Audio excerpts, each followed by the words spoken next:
baba ay napakaganda itong site area. Dito napakagandang itong sighting na ating ngayon pupuntahan. Na daanan namin itong lugar ay medyo maganda ang views muna tayo mga ka-discover. Ayan,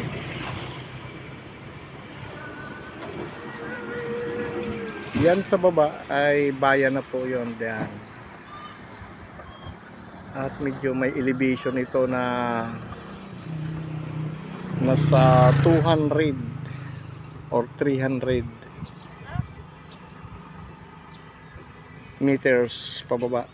Ayan, meron diyan sila parang nagsusunog yata. Ayan. At yung highway ay doon pa po sa malayo. Yun yung lake na malaki makikita natin.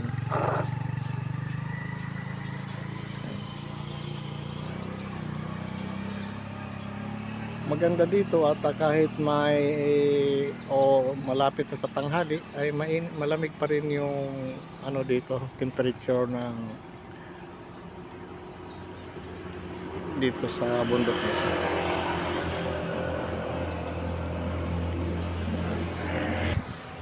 Dito sa gilid ito yung highway na mayroon siyang mga step by step na riprap ang tawag dyan. Ayan. At dito yung sighting natin na maganda mga ka-discover, kaya lang ito ay mataas. Makikita natin doon sa baba. Ayan, may malaking rocks dyan o bato dyan. Maingay dito sa kabila, mayroon kambing. Akala natin bata nga at tumatawag, yung pala kambing. Kapag pasensya na natin sa kapaligiran, ganun ang maririnig natin dito. So lalapitan natin kaunti. Diyan sa baba makikita natin yung malaking rocks. Nasa 150 meter kita pa rin natin dito yung malaking nag-iisang rock yan na site o dito sa mga atin nung kapanahonan pa. Itong lugar dito ay ang background, nakataas tayo dito sa Kudal, ay nagtagal dito yung mga GIA noong World War II. Yan sa baba medyo mataas ang elevation nito. Ito yung kanyang high grounds. Yan. Dito makita yung hindi natural na bato or natural. Ayan, makikita ninyo yung forma. Ayun, naka letter B, 1, 2, 3, 4, 5, 6, 10. Ayan, yan yung man-made rocks formation. Ayan, pero ito yung una nating nakita ay ito na yung counter letter B din siya. Ayan yung big boulder. Ito ang sinasabing na mapstone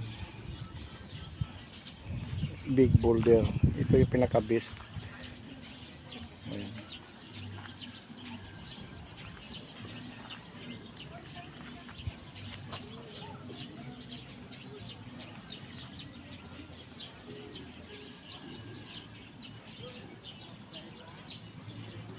Magkain muna kami mga ka-discover at sa layo ng aming nilakbay.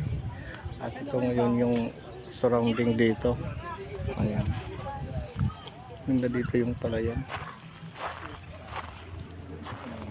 dito.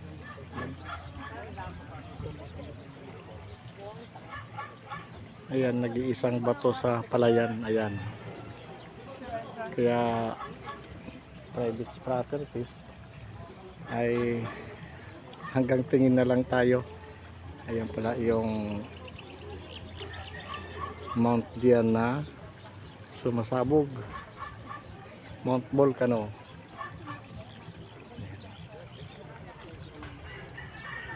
May tubig sila dito, umagos. Ayan. Kung mapapansin natin, makita natin ito. Yan sa gitnang palayan na yan. Ayan. Malaking rocks din yan. Tapos mga 15 meters, kung makikita natin, ayan yung isang malaking rock. Ayan. Para siyang hindi natin ma-identify kung parang ano ba yun? Baboy ramo or kalabaw. Ayan o.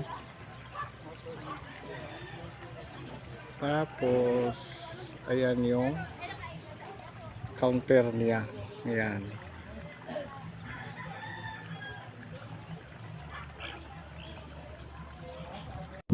Masarap ng simoy ng hangin dito mga ka-discover, habang nag-aantay ng order.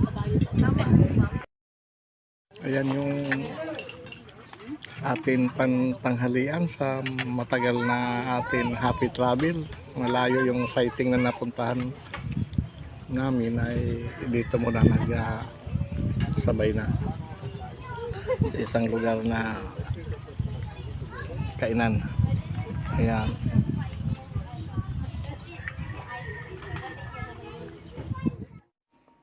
Continuous po tayo sa paglalakbay at nakita natin yung mga magagandang tanawin o sighting sa baba. Lalo na doon sa pinagkainan, mayroon maganda doon na tanawin. At atin ngayon nakita. Sa atin po paglalakbay ay hindi natin inaasahan na makakita tayo ng mga magandang tanawin, mga sighting, yung mga malalaking rock sa ilalim. At itong lugar ay may sighting ito sa baba. Ang maganda doon na sighting talaga yung pinagkainan natin na doon sa may isang restaurant. Yun ang magandang sighting.